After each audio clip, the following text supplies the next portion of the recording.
les amis, bienvenue sur Succulente et compagnie.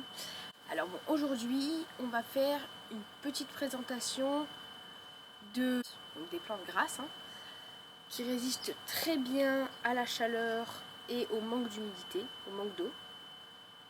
Vous pouvez les mettre chez vous, c'est très esthétique et ornemental. Bon, on commence ? C'est parti. On commence par un spécimen de Sedum rubrodictum. Alors, c'est une plante grasse qui fait des tiges plutôt grandes et des feuilles très charnues. Donc, ça fait des tiges et sous le poids des feuilles, elles retombent et font des racines qui se réaccrochent au niveau du sol. Ça fait une espèce de petit buisson. Ça fait des fleurs jaunes, un peu ornementales, pas beaucoup. Ça a tendance à repartir du pied beaucoup, mais ne coupez pas, ça continue le buisson. Cette plante, on peut la bouturer par bouture de feuilles et par bouture de tiges. Alors pour les boutures de feuilles, contrairement aux boutures de tiges, sur cette plante, les boutures de feuilles, soit vous les plantez dans la terre, en été, printemps, mais automne-hiver, vaut mieux que vous les mettez sur un sopalin de côté, et dès qu'elles font des racines, vous les plantez, parce que sinon, ah oui, et ça risque du gel à moins 2 degrés, et c'est la mort pour cette petite plante. Donc c'est d'un Sedum rubrodictum, voilà. Faut surtout pas l'arroser. Regardez par exemple, je crois que j'ai une bouture, ah mais non, c'est déjà enraciné, mais j'ai quelques pieds, vous voyez j'ai un pied qui a souffert et du coup toutes les feuilles se sont retirées de la tige. Bon ben à ce moment-là, c'est pas grave, ça risque de repartir sur les bords. Et là, et à cet endroit ici, je sais pas si vous voyez là, je vous montrerai en mode macro à l'appareil photo. Il y a des racines qui partent pour s'accrocher au sol.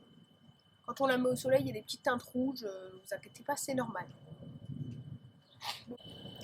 Allez, on passe à la suivante. La suivante, c'est un petit spécimen de Kalanchoe tomentosa. Alors, bon, les noms, c'est pas moi qui choisis, alors ne me demandez pas. Donc, c'est une plante qui est douce, mais elle est quand même très jolie. Elle a tendance à repartir de la jonction des feuilles à la tige, donc pour faire un aspect toujours un petit peu buissonnant.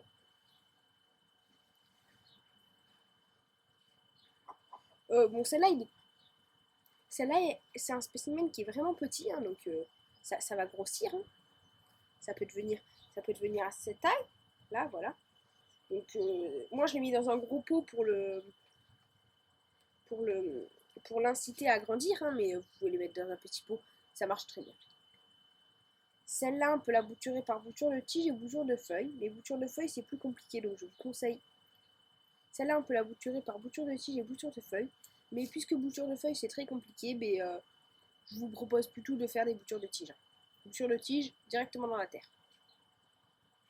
Kalanchoe tomentosa. Ça, c'est un spécimen de Kalanchoe d'Aigremontiana. Kalanchoe d'Aigremontiana. Alors ça, c'est un spécimen qui est moyen. Petit, ça sera un bébé, comme ça. Moyen, c'est cette taille. Grand, c'est cette taille. Voilà, ça devient assez grand, ça devient un arbuste. Et en fait, la particularité de cette plante, c'est que sur les feuilles, elle fait des plantules. Les plantules, c'est des bébés plantes. Ces bébés plantes, quand ils sont arrivés à maturité, ils tombent de la feuille, et ils arrivent directement sur la terre. Et ils grandissent. Et hop, ça fait un second pied. Donc, c'est pour ça que si vous voulez pas en avoir partout, je vous conseille de mettre des pots autour ou des trucs, et après de les jeter, de les écraser. Sinon, vous les gardez. Moi, j'ai envie de les garder, donc je les laisse tomber. J'en ai plein du coup là par terre. Et alors, sinon, en intérieur, si vous avez un pot assez large, les plantules ne risquent pas de tomber par terre. Ça va. Donc celle-là, ni bouture de feuilles, ni bouture de tige. Ni bouture de feuilles, ni bouture de tige. seulement par prélèvement des plantules en fait. Si la plante se penche trop, surtout ne la redressez pas. La plante, elle peut ramper de temps en temps et après faire des racines au niveau de sa tige. Et après elle repart droite. C'est pas grave, juste ça fera une plante un petit peu plus moche, mais une fois qu'elle grandira. Si jamais vous coupez là où les feuilles se forment, la plante n'est pas morte. Elle va juste repartir en 2 branches. Donc c'est bien avantageux. Donc voilà, donc c'est une plante qui est peu commun à l'intérieur, mais des recherches sont lancées pour soigner de certains cancers, ce qui est plutôt une bonne nouvelle. Voilà. Donc c'est une plante qui aime pas trop quand on la manipule parce que du coup les plantules tombent sur le fond et des fois les plantules sont prématurées. Voilà. Donc évitez de la manipuler. Donc celle-là, ça résiste à moins 4 degrés, ça meurt. Donc ça résiste pas trop au gel. Enfin des petits gels de 0 degré ça va, mais moins 4, voilà. Alors je d'Aigre mondial. Cette fois plus petit. Ça, c'est un Crassula mucosa polpodacea. Je vous mettrai tous les noms dans la description pour si jamais vous voulez les voir ou les acheter. Alors donc cette plante, c'est à la fois une couvre-sol et une qui va vers le haut parce qu'elle couvre le sol en fait parce que dès qu'on commence à la manipuler un peu, qu'on fait un geste brusque dedans, il y a des petits bouts de plantes qui tombent en fait sur le sol. Et dès que ces bouts de plantes tombent, ben, un peu comme le principe de la Dendromontiana qu'on vient de voir tout à l'heure, et bien ça refait une plante en fait. Donc moi plus j'ai envie d'avoir plein de pieds, ce que je fais que j'hésite pas du tout, il faut tailler. Si jamais ça part trop loin du pot, vous voulez pas que ça parte, et bien pouf, vous taillez, hop, et tout ça, soit vous le jetez, soit vous le mettez sur la terre et ça fait notre plante. Donc, celle-là, c'est une plante plus jolie que la Dendromontiana à avoir chez soi. Hein. Donc, je vous dirai en description aussi la,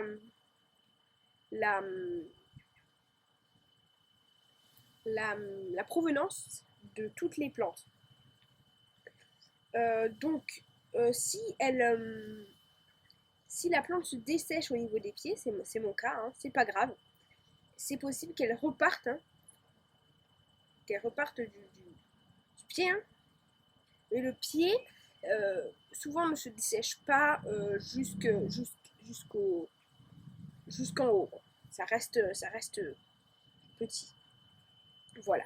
Donc au soleil, celle-là ne devient pas rouge, pas plus marron, rien. Si elle rougit, c'est qu'elle a brûlé, hein, qu'elle a cramé, c'est mauvais signe. Donc quand une plante brûle à un endroit, elle ne sort plus de feuilles, elle ne grandit plus à cet endroit, c'est mort quoi.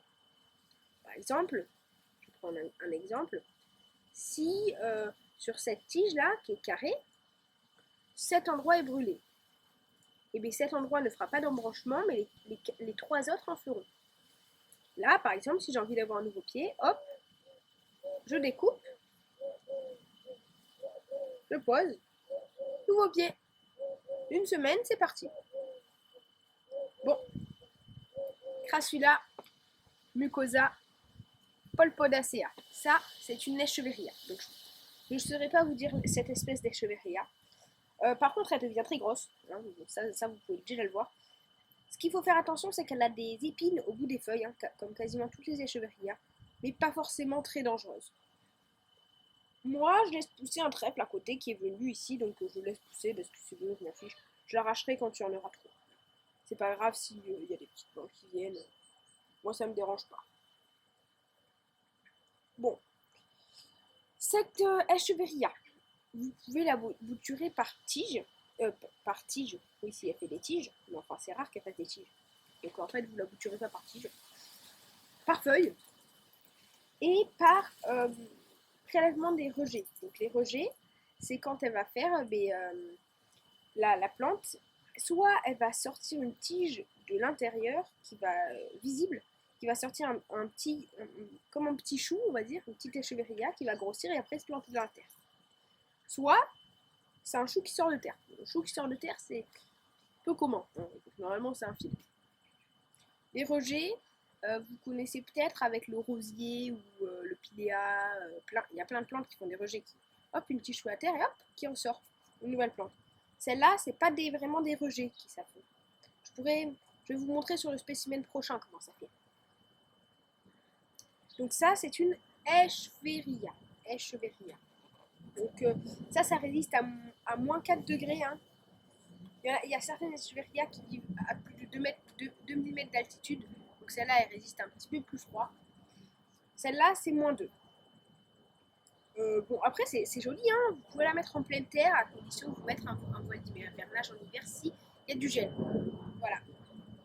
Echeveria. Ça, c'est une joubarbe. Une joubarbe des toits. Alors, comme je vous l'ai expliqué, là, vous voyez, ça fait une tige qui sort de l'intérieur de la plante, là. Et après, au bout, ça fait un chou. Le chou, après, là, il est en train de faire des racines, il va s'enraciner. Une fois qu'il est enraciné, la tige, là, une fois qu'il est enraciné, la tige va se couper, en fait. Tout automatiquement, la plante va arrêter l'alimentation et la tige va se couper. Une fois que la tige se coupe, ça donne un petit chou à peu près comme ça. Voilà. Une fois qu'il est un petit peu comme ça, il grossit jusqu'à devenir gros comme ça. Donc, pourquoi on l'appelle joubarbe des toits? Joubarbe des toits. Parce qu'en fait, on la mettait sur les toits avant, en haut des maisons. Pour qu'en fait, quand elle fleurissait, elle apaisait les dieux du ciel pour éviter qu'ils foudroient la maison. Bon, c'est un concept. Hein. Après, chacun ses délires. Hein. Mais bon. Après, ça fait des très jolies fleurs, mais ça fait des fleurs une fois qu'elle est assez grande. Celle-là, vous voyez, elle n'a jamais fait de fleurs. Par contre, c'est pas comme les agaves, qui, une fois qu'ils font des fleurs, la plante meurt. Hein. Non, une fois qu'elle fait des fleurs, la plante vit. La l'echeveria que je vous ai montré tout à l'heure, si vous voulez, je vous montrerai des photos. Elle a fait une très belle floraison. Hein. C'est exotique, les couleurs magnifiques. Elle est toujours vivante, là, vous voyez. Donc, ça avait des petites fleurs roses. Hein. C'est très joli. N'hésitez pas à en mettre dans vos jardins. Dans les cimetières aussi, cette plante, c'est bien parce que cette plante, elle résiste au gel, ce qui est vraiment pas mal. Et en plus, quand vous en mettez une, vous repassez 2 ans plus tard, il n'y en a plus une, il y en a 10, quoi. Donc c'est bien. Vraiment bien. Vous n'avez pas besoin de l'arroser si jamais vous n'êtes pas tous les jours au cimetière. Si le cimetière il est plus loin, mais voilà. C'est vraiment une bonne idée. Moi je l'ai fait. On passe au suivant. Joubarbe des toits. Ah oui, je vous ai oublié de vous dire. Celle-là, elle se bouture pas par feuille, pas par tige, seulement par prélèvement des rejets. D'ailleurs, pas de ça. Mais, attends, je vous ai oublié de vous dire. Hein, les rejets, quand ils se créent, il ne faut pas couper la tige et le prendre. Hein. Non. Il faut attendre que la tige se coupe et après on le prend avec toutes les racines qu'il y a avec. Ça vous fait une deuxième plante. Moi, je préfère les laisser. Comme ça, ils grandissent et ça fait un amas après. Ça plus joli. Joubarbe des toits, celle-là, on la trouve pas trop sur le marché. Hein. Vaut mieux la trouver dans la nature. Bon, les amis, c'est la fin de cette vidéo. J'espère que ça vous a plu. Alors, n'hésitez pas à vous abonner si vous ne l'êtes pas déjà. Et on se revoit pour une prochaine vidéo où je vous présente un petit peu plus de plantes. Allez, à plus tard sur Succulentes et compagnie.